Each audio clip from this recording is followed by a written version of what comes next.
Le ministère de Jean-Baptiste ainsi que sa vie ont pris fin brusquement par la main du roi Hérode.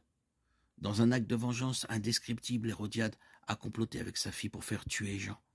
Un soir, la fille d'Hérodiade dansa pour Hérode et ses invités, et Hérode fut si heureux qu'il lui dit « Demande-moi tout ce que tu voudras et je te le donnerai ». Marc, chapitre 6, verset 22. La jeune fille consulta alors sa mère avant de répondre qu'elle voulait la tête de Jean-Baptiste sur un plat au verset 25. Hérode avait peur de Jean, le sachant juste et saint. Et il répugnait donc à tuer le prophète, mais il avait promis à la danseuse de donner tout ce qu'elle demanderait. Comme Jean était déjà en prison, il était facile d'envoyer le bourreau en prison pour le décapiter, ce qui s'est exactement passé. Marc chapitre 6, versets 27-28. Ce fut une fin triste et ignoble pour la vie d'un homme aussi fidèle. Nous pouvons tirer plusieurs leçons de la vie de Jean-Baptiste. L'une d'entre elles est qu'il est possible de croire de tout son cœur en Jésus-Christ. Jean savait que le Messie allait venir. Il croyait cela de tout son cœur et passait ses journées à préparer la voie pour la venue du Seigneur. Matthieu 11, 10. Mais la route n'était pas facile à préparer. Chaque jour, il rencontrait des sceptiques qui ne partageaient pas son enthousiasme pour le Messie à venir. Interrogé avec acharnement par les pharisiens, Jean partagea sa croyance. « Moi, je baptise d'eau, mais parmi vous, il y en a que vous ne connaissez pas. C'est celui qui vient après moi, et je ne suis pas digne de délier la courroie de ses souliers. » Jean 1, 26-27.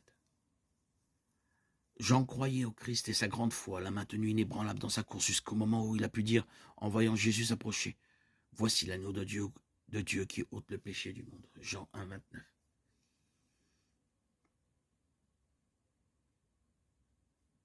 En tant que croyants, nous pouvons tous avoir cette foi inébranlable.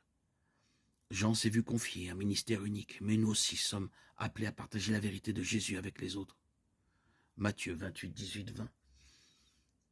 Et Jésus s'étant approché leur dit, « Tout pouvoir m'a été donné dans le ciel et sur la terre. » Jean 13, 34, 35. Je vous donne un commandement nouveau, aimez-vous les uns les autres comme je vous ai aimé, vous aussi aimez-vous les uns les autres. 1 Pierre 3, 15. Honorez dans vos cœurs le Seigneur Christ comme saint, étant toujours prêt à vous défendre avec douceur et respect devant quiconque vous demande raison de l'espérance qui est en vous. 2 Corinthiens 5, 16. Désormais donc, nous ne regardons plus personne selon la chair, et si autrefois nous regardions Christ selon la chair, nous ne le regardons plus ainsi.